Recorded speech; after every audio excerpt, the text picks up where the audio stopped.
नमस्कार, आदाब। आजकल मैं आपको सुना रहा हूँ इस्मत चुगताई का नावलेट ज़िद्दी। आज इसकी दूसरी किस्त और इस किस्त का उन्वान यानी शीर्षक है भाभी। आशा के ना कोई भाई था ना बहन, फिर भाभी का तो सवाल ही क्या था। मगर वो जब कभी घर की चंचल और खुशमिजाज बहू को देखती, उसका दिल मोहब्बत से लरज़ उठता। भाभी का कद मुन्ना सा गुड़िया जैसा था और वैसे ही छोटे छोटे कमज़ोर हाथ, मगर वो शरीर कितनी थी और कहे कैसे गूंजते थे जैसे चांदी के मोती आपस में टकरा रहे हों। वो किसी तरह भी तो 3 बच्चों की माँ नहीं मालूम होती थी। निर्मल से थोड़ी ही बड़ी तो लगती थी। और निर्मल भी जब पैदा हो गया था, जब भाभी को सीधे पल्ले की साड़ी पहनना भी नहीं आई थी। और शीला भैंस की भैंस, फूल जैसी माँ की कितनी फूली कुप्पा बेटी थी। इतना खाती कि माँ तो 3 दिन में भी ना खा सकती। और सबसे छोटा भैया तो बस गजब था।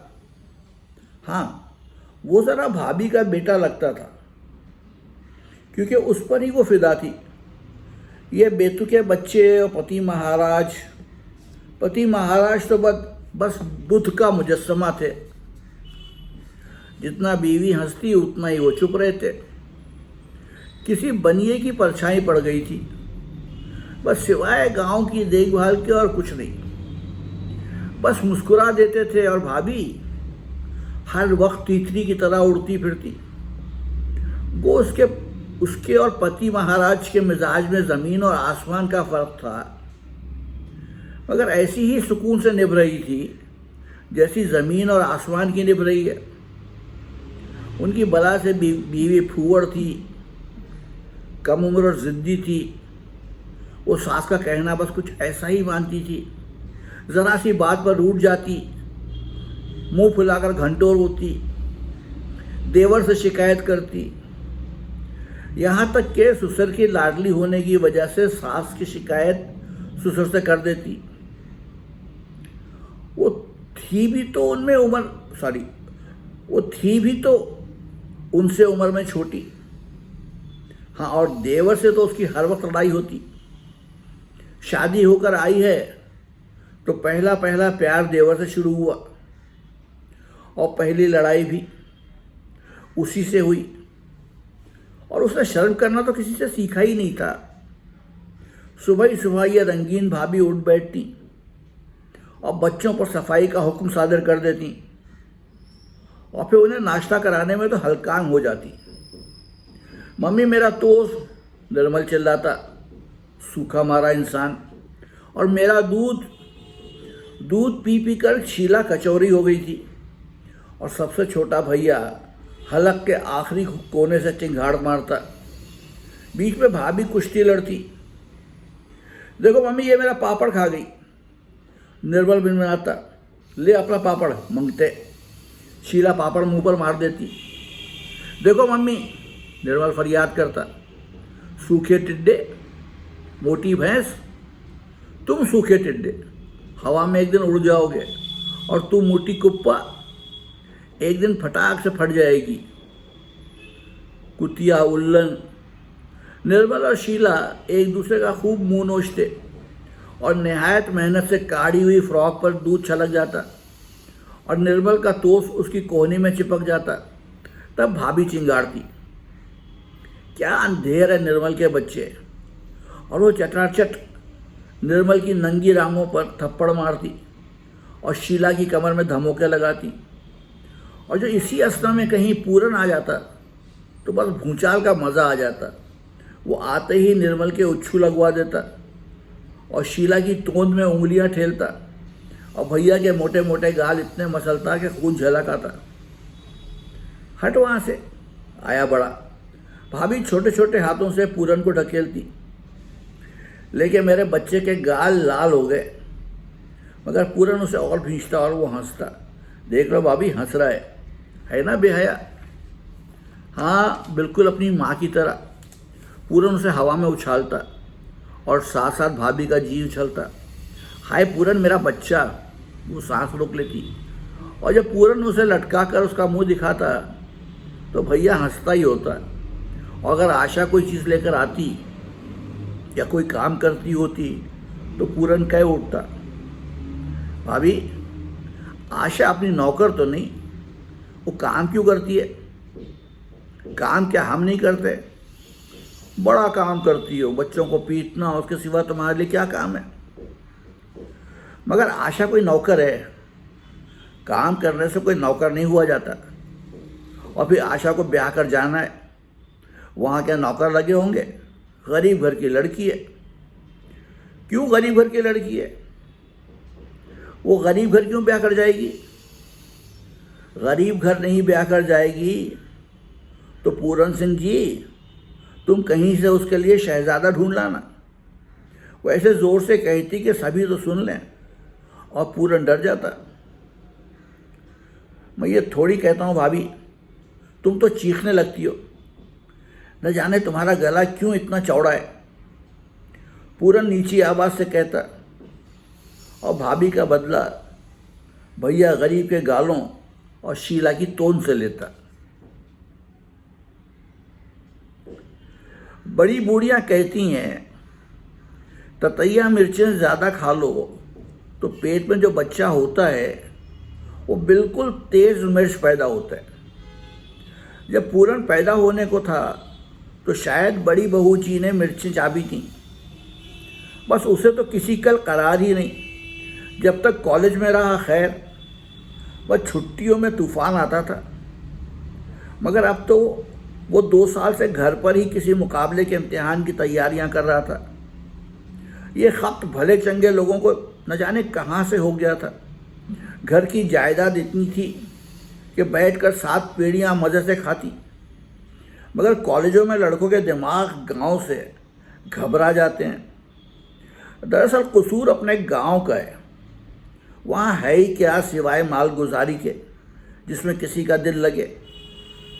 बेवकूफ़ गधों से बदतर इंसान, मैले बदहंगम टूटे टेढ़े झोपड़े, सड़ांदी पगडंडियाँ, गंदे नाले और उपलों की भयानक कतारें, नीम मुर्दा मवेशी और नंगे बच्चे, भला क्या दिल लगे। हाँ तो पूरन की बूटी बूटी बेकल थी। सारा दिन वो भाभी से उलझता, बच्चों को छेड़ता, छोकरियों से मजाक करता और चुपके चुपके बड़े भैया पर बड़े भैया पर जुमले कसा करता। भाभी सुनते हैं कि भाई साहब जब दुनिया में तशरीफ़ ला रहे थे तो काली बिल्ली रास्ता काट गई, बस देख लो। नहीं तो तुम्हारी तरह हाथ ही टूटेंगे। मेरी बच्ची का पेट क्या पत्थर का बना है कि सुबह से चुटकियां ले रहे हो? तुम्हें तो अपने बच्चों की पड़ी रहती है, बच्चों के बाप की नहीं। भाई बच्चे कौन मना करता है? हर साल लो। मगर पति महाराज सुबह से पड़े खाता टटोल रहे हैं। भाभी मैं कहता हूँ कभी तो हंसते ही होंगे भाई साहब, कभी अकेले में तो ऐसी जूती मारूंगी पाजी। अकेले में हंसने के ख्याल से ही भाभी लाल पड़ जाती। बड़े भाई नहीं, क्या वो नौकरों को छोड़ देता था? चमकी को तो बाकायदा चपटे लगाता, शेव करते में साबुन उसके मुंह पर मल देता, उसकी चुटिया पाए से बांध देता। वो नौखेज जवान छोकरी थी और खिल भी जाती थी छेड़छाड़ से। मगर भोला की ताई का उसका भला क्या जोड़ था? वो गरीब टूटे फूटे काट कबाड़ की तरह कोने में पड़ी रहती थी, ढंग से सूझता भी ना था। जाड़ों में तो खैर पुराना स्वेटर या कोट पहन लेती होगी, मगर चिलचिलाती गर्मी में तो उसे कुर्ते से फांस लगती थी। दालान में धूप भी आ जाती थी और कोठरी में घमस बला की, इसलिए वो टूटा हुआ पंखा लिए दालान ही में ऊँगा करती। पूरन उसके पास जा बैठता। ए भोला की ताई मैं कहता हूँ ये जवानी क्यों खाक में मिला रही हो? बुढ़िया सिर्फ घन्ना कर देख लेती और मुंह फेर लेती कि शायद बेरुखी से बात टल जाए। मैं कितना कहता हूं तुमसे कि भाई अभी उम्र ही क्या है। अरे हट, उधर मैं कहूँ, ये तो तुम्हारी नठुराई मुझे नहीं पसंद। मैं कहता हूँ, क्या कहता है? भोला की ताई की आवाज़ बुढ़े मर्दूद की जैसी थी। यही कहता हूँ कि तुम कुर्ता क्यों नहीं पहनती हो तमाम। वो कोई काबिल एतराज़ बात वो कोई काबिल एतराज़ बात ना पाकर यही कहता। बुढ़िया ढिठाई से डटी रहती, पर जवान छोकरियां यह सुनकर शर्म से गड़ जाती। भाभी भी बात टालने को दूसरी तरफ मुतवज्जा हो जाती, जैसे उसने सुना ही नहीं। अरे क्या पहनूं अब? बुढ़िया फलसफा छांटती। क्यों नहीं पहनो? कहो तो मैं ला दूं 2-4 पोल के। चल पोलकों के सगे। बुढ़िया की बदमिजाजी कम ना होती। कितना कहता हूँ भोला की ताई के मेहंदी लगाया करो, सुरमा काजल। छोकरियां हंसती और भोला की ताई मोटी मोटी गालियां बड़बड़ाती। ये तो चुड़ैलें तुमसे जलती हैं, भोला की ताई। और वो आहिस्ता आहिस्ता उसके पास खिसकता। अरे क्यों मुझ पर चढ़ा चलाए है? उधर हट बेटा। मुझे बेटा कहती हो? पूरन संजीदगी से बुरा मानता। हाँ भैया, ज़रा गर्मी है, उधर बैठो। अरे भैया कहती हो मुझे? पूरन और भी बिगड़ता।